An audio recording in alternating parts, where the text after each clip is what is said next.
Olá, meus alunos, tudo bom? Bem, hoje vamos começar uma nova etapa das nossas aulas de história, tá bom? Porque nós vamos trabalhar um pouquinho agora sobre a história do Brasil. Vocês lembram que em nossa última aula eu expliquei para vocês um assunto conhecido como as grandes navegações, quando principalmente portugueses e espanhóis se aventuraram no Oceano Atlântico buscando novas rotas comerciais, buscando reservas de metais preciosos, né? A Igreja Católica participou buscando fiéis, né? Então o que acontece? Nessa expansão marítima, eles navegando pelo Mar Tenebroso, que era o Oceano Atlântico, eles acabaram chegando a um novo continente, que eles chamaram inicialmente de Novo Mundo, né? E depois a América. Tanto que portugueses e espanhóis dividiram a América entre eles em um tratado chamado Tratado de Tordesilhas. E a parte que hoje é o Brasil, mais ou menos um terço do que hoje é o Brasil, por esse tratado, ficou pertencente a Portugal.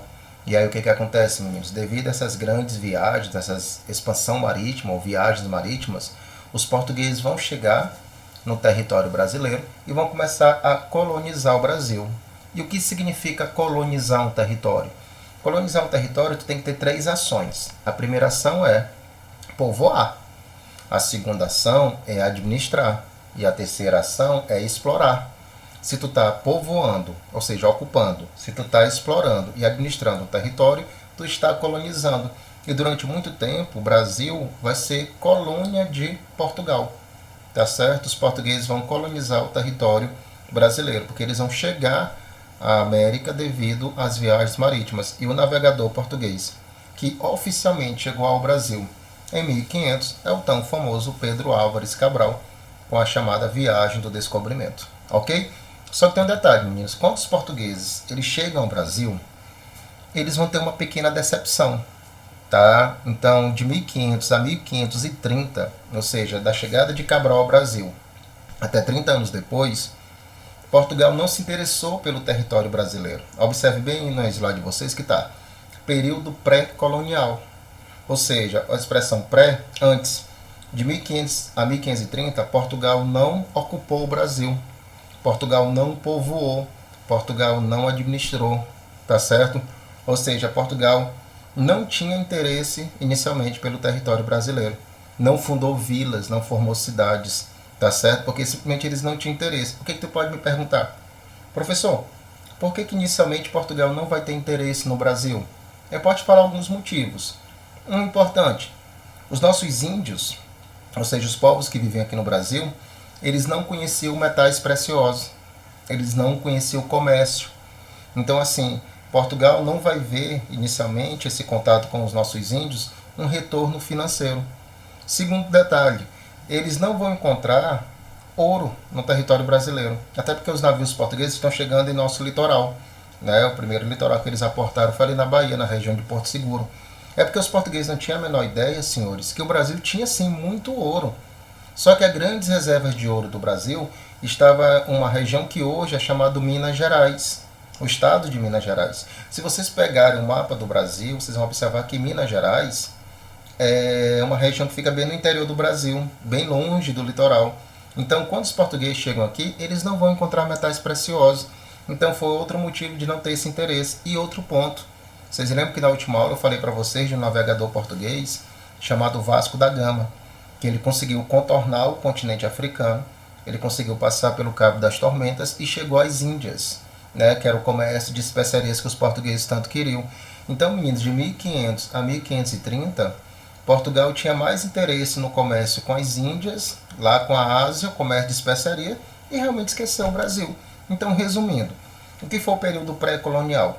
Foi esse período de 30 anos, de 1500 a 1530, que Portugal não se interessou pelo Brasil.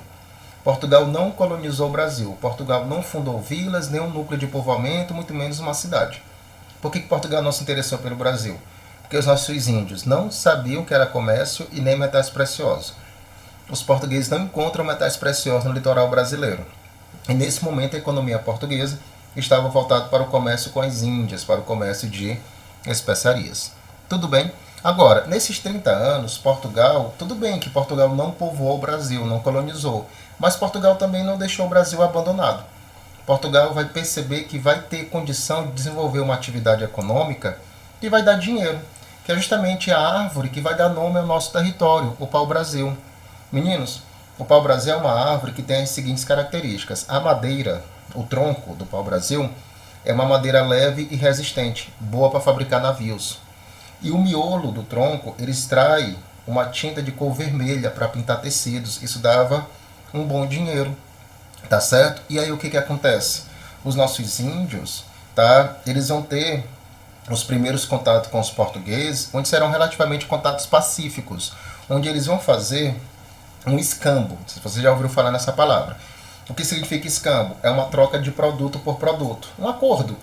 Os portugueses chegam com seus navios, tá certo? Aí os índios derrubavam as árvores de pau-brasil, tá certo? Tiravam, deixavam só realmente o tronco e entregavam para o português. E em troca, os portugueses vão dar para os índios espelhos, objetos como facas de metais que os índios não conheciam. Por isso que é um escambo, é uma troca. Eles trocavam objetos, bugigangas, e os índios entregavam para eles as toras de pau-brasil. Tá certo? Então vocês podem observar uma coisa. Para extrair esse pau-brasil aqui do nosso território, Portugal não precisava morar aqui. Eles não precisavam colonizar. Porque eles não tinham que plantar o pau-brasil. Essa árvore tinha em todo o litoral brasileiro, pegando ali principalmente o Nordeste e parte do Sudeste. Então o índio é que vai fazer o trabalho pesado, entendeu? Agora cuidado, não era escravidão não, tá? O índio ele fazia esse trabalho com os portugueses para fazer o escambo, para fazer essa troca. Né? Trocava o pau-brasil para realmente troca de bugigangas como espelhos e algumas facas, né, ou objetos de metal, ok? Aí para organizar essa atividade extrativista, que só era aqui arrancar, os portugueses eles fizeram um tipo de construção. As primeiras construções que Portugal fez aqui no Brasil eram chamadas de feitorias. Essas construções elas ficavam no litoral.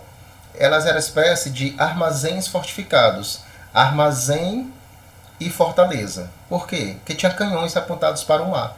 E esses canhões, obviamente, é para evitar que navios de outros países, como França, Inglaterra, Holanda, viessem no litoral brasileiro e pegassem o pau-brasil. Então essas feitorias elas tinham duas funções. A parte da fortaleza eram os canhões apontados para o mar, para proteger o Brasil da pirataria. E o armazém era justamente o quê? Para armazenar as toras de pau-brasil. Então ficava um grupo pequeno de portugueses nessas feitorias, mas observem, não estão morando no Brasil. Eles passam tempo nessas feitorias, ficam aí fazendo escambo com os índios, armazenando o pau-brasil e protegendo o litoral. Aí depois de um certo tempo, alguns meses, chegava um navio português, abastecia o navio com as toras de pau-brasil, os portugueses que estavam aqui iam embora e ficava um outro grupo para proteger a feitoria, o litoral e fazer comércio com os índios. São as chamadas feitorias, as primeiras construções que Portugal fez aqui no território brasileiro. Ok? Aí, meninos, em 1530, Portugal muda de ideia. O que é mudar de ideia? Portugal resolve, de fato, colonizar o Brasil. Não é? Portugal decide povoar o Brasil, administrar, realmente começar a ocupar o território brasileiro. O que tu pode me perguntar, professor, por que 30 anos depois Portugal mudou de ideia? Primeiro, o comércio de especiarias que Portugal estava interessado lá nas Índias, lá no Oriente, vai acabar. Né? Não vai dar mais lucro. Então Portugal vai precisar de uma outra renda, de uma outra atividade que dê dinheiro para eles. E como eles começaram a estudar o litoral brasileiro e o solo brasileiro, eles perceberam, meninos, que o solo brasileiro e o clima, principalmente do Nordeste, ali da região da Bahia e de Pernambuco, eram excelentes para plantar cana-de-açúcar. Né? E você sabe que a cana-de-açúcar se produz o açúcar, né? E hoje o açúcar é relativamente barato. Na época era caríssimo. Então tu plantar açúcar era realmente ter um lucro bem grande. Não é? Tanto que era chamado até de o ouro branco. Ok? Então, como a região do Brasil tinha condições boas, como solo e clima, para plantar cana-de-açúcar, e o comércio lá com as Índias de especiarias entrou em decadência, não dava mais lucro, Portugal passou a se interessar pelo Brasil. Fora, logicamente, que eles tinham esperança de encontrar metais preciosos. Tá certo? Eles tinham muita esperança. Só que, logicamente, para encontrar tem que procurar. E para procurar as pessoas têm que vir morar aqui. Então, de fato, eles passaram a colonizar. Fora um outro ponto. Tinha um país europeu que estava doidinho para tomar o Brasil de Portugal, que era a França. Então, o medo de perder o Brasil para a França fez com que o rei português passasse a se preocupar em proteger o território brasileiro dessa ameaça francesa. E a melhor forma de proteger é povoando, é colonizando. Então, a partir de 1530, nós vamos ter o nosso processo de colonização, que vai ser a nossa próxima aula. Eu vou começar a explicar para vocês como ocorreu o processo de colonização. Tudo bem? Então espero que tenha sido claro para vocês. Até o nosso próximo encontro. Valeu!